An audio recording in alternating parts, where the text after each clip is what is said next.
top of the show that one of the people who's been working with Elon Musk, the president's top campaign donor, as they've been going around sort of ripping out the guts of every government agency they can get into, is somebody who has been linked to hacking and other cyber criminal enterprises online.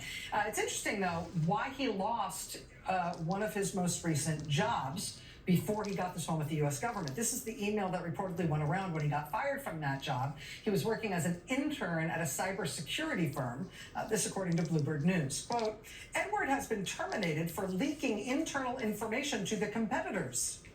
This is unacceptable and there is zero tolerance for this. After Edward, the intern, was fired, he reportedly posted online that even after the company had fired him for leaking company information to a competitor, Edward had managed to get himself access to, quote, every single machine at that cybersecurity firm that had fired him. He bragged that he could have wiped all the company's customer support servers if he had wanted to.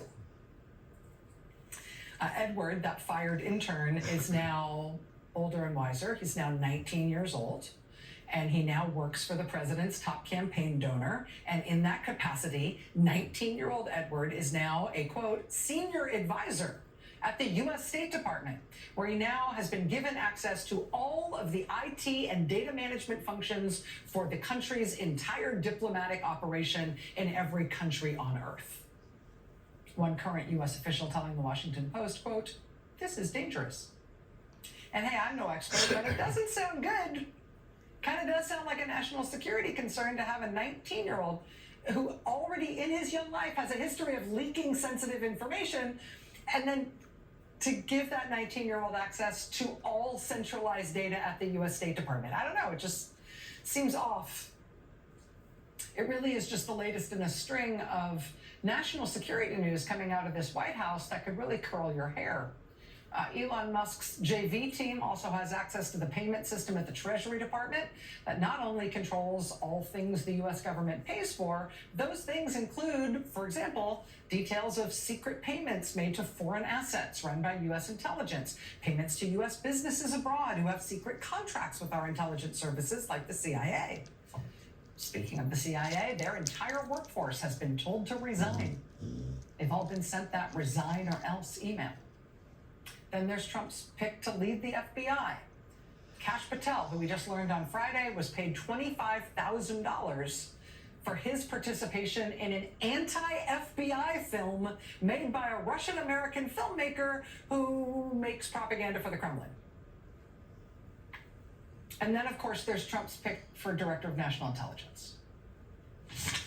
Your third meeting in Syria after meeting with Assad and then his wife was with Grand Mufti Ahmad Badreddin Hassoun. Were you aware of his threats regarding suicide bombers in the United States? I was not and had not heard that until today. Were you aware of his threats involving suicide bombers in the United States? Nope, never heard of that before. You just said it, wow.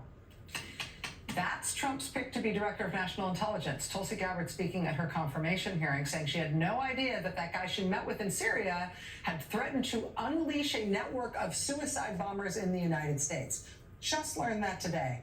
No idea. Totally thought we were talking about Tupperware. Had no idea that's what that guy would. The Washington Post soon reported on documents showing that Tulsi Gabbard actually did know about that guy's threat about suicide bombers in the United States more than 8 years ago.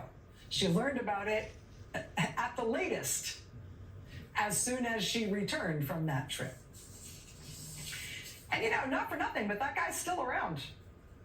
Imagine what it would mean to have the guy with the network of US-based suicide bombers on hand, who's also got connections to the Director of National Intelligence.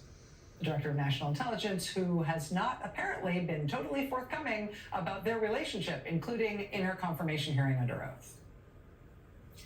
Like I said, a lot of national security alarm bells ringing right now. Even so, Gabbard's nomination to be Director of National Intelligence appears to be barreling forward. The Senate voting tonight to tee up her final confirmation vote as early as tomorrow night. Senator Adam Schiff joins us on that next.